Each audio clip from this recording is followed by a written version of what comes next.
सड़क पे निकल गए हैं और पूरे देश भर के वकील जो है वो सड़क पे निकलेंगे, क्योंकि आज़ादी की लड़ाई में भी वकीलों की बहुत महत्वपूर्ण भूमिका रही थी और मुझे लगता है ये दूसरी आज़ादी की लड़ाई जो है आज भारत लड़ रहा है। और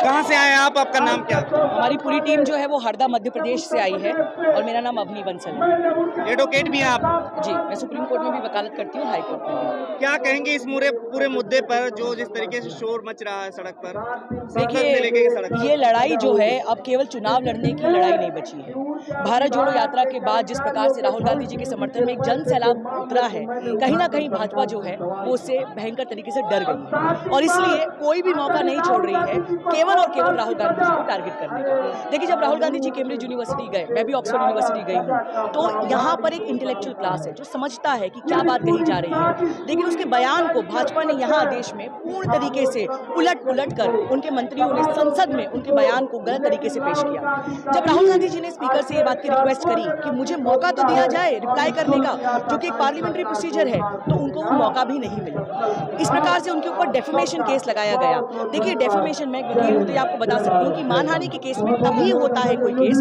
जब आप ये दिखा सके कि जो बयान दिया गया है वो आपकी मानहानि करता है। क्या कोई भी व्यक्ति, मोदी जो इस देश के हैं, वो आके कोर्ट में मानहानि का केस लगा सकते हैं? तो ये आपको एक कानून पढ़ने वाला पहले साल का बच्चा भी बता सकता है कि ये जजमेंट जो है ये पूर्ण तरीके से गैर कानूनी जजमेंट है। तो जो बड़ी लड़ाई आज इस देश में लड़ी जा रही है वो ये कि कानून को, ईडी को, संसद में किस प्रकार से सारे जो कन्वेंशन है उनको तोड़कर केवल एक ही व्यक्ति की बात सुनी जाए, केवल एक ही राजनीतिक चेहरा देखा जाए, इस प्रकार से लोकतंत्र की हत्या करने की कोशिश की जा रही है। और ये जो आज लड़ाई है युवा कांग्रेस की, श्रीनिवास गिरी और कृष्ण नेहरू के नेतृत्व में, उसमें ये कोशिश है कि हम लोकतंत्र की हत्या नहीं होने देंगे, हम संविधान की हत्या नहीं करेंगे। आप लोग इसके खिलाफ सेशन कोर्ट, सुप्रीम कोर्ट तक पहुंच गए हैं, जनहित याचिका डल चुकी है, क्या कहेंगे वहां से कोर्ट क्या इस पर फैसला दे सकता है? देखिए, हमको पूर्ण विश्वास है इस देश की जुडिशरी पर और कोर्ट जो है वो सही ही फैसला देगा, लेकिन संविधान को बचाने की लड़ाई जो है अब वो सिर्फ न्यायालयों में नहीं लड़ाई जा सकती। इसलिए मैं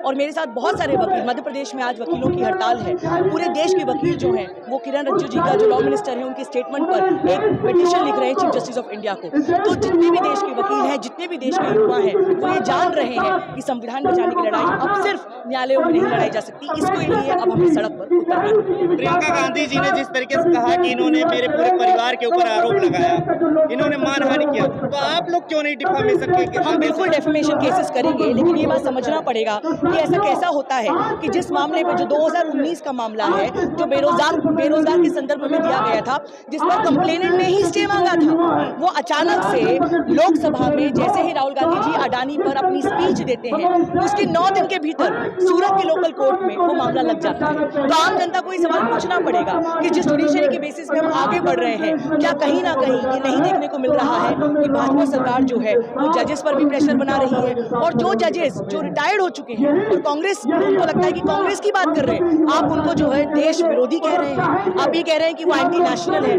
तो ये जो भाजपा का पूरा तंत्र है कि हम जो भी करें वो सही है और हमारी ही बात लोगों तक पहुंचे, इसके विरोध में लड़ाई लड़ी जा रही है। आप लोग विरोध प्रदर्शन कर रहे हैं, काले कपड़े में नेता लोग निकल रहे हैं, लेकिन इसका असर क्या जनता में पड़ रहा है? क्योंकि 2024 में अगर चुनाव लड़ने से रोक लगा दी जाती है तो राहुल गांधी चेहरा कैसे हो पाएंगे? देखिए, राहुल गांधी जी ने अपने बयान में ये बहुत बात साफ कही है कि वो चुनाव लड़ पाए या नहीं लड़ पाए, वो संसद में रहे या ना रहे, उनकी जो लड़ाई है वो सच की लड़ाई है। और ये जो पूरी आपको भीड़ यहाँ पे दिख रही है, पूरे लोग आपको ये दिख रहे हैं, पूरा जन सैलाब आपको दिख रहे हैं, देश के अलग अलग कोने से जो युवा आए हैं वो भी एक ही बात कहना चाहते हैं कि हम सच के सिपाही हैं। चुनाव लड़ना, हारना, जीतना ये तो सिर्फ और सिर्फ वक्त बताएगा। जहाँ तक रहा आपका सवाल कि क्या लोगों तक ये बात पहुँच रही है, आप यदि अपनी कैमरा टीम के साथ यहाँ पर अपना कैमरा घुमाएं, आपको साफ साफ पता चलेगा कि ये देश के कोने कोने से आए युवा हैं। इसका मतलब क्या है कि देश तक जो सच की आवाज है वो पहुंच रही है। जो कहते हैं ना कि सच को जीतने में समय लग सकता है लेकिन सत्य पराजित नहीं। राहुल गांधी माफी मांग लेते तो ये मामला शांत हो जाता आप लोग? अच्छा, आप युवा हैं, मेरा आपसे सवाल है कि क्या आप चाहेंगे कि आपका नेता जो है, मैं नहीं जानती आप किस पॉलिटिकल पार्टी से बिलोंग करते हैं, आप जर्नलिस्ट हैं, आप किसी पॉलिटिकल पार्टी को बिलोंग नहीं करते,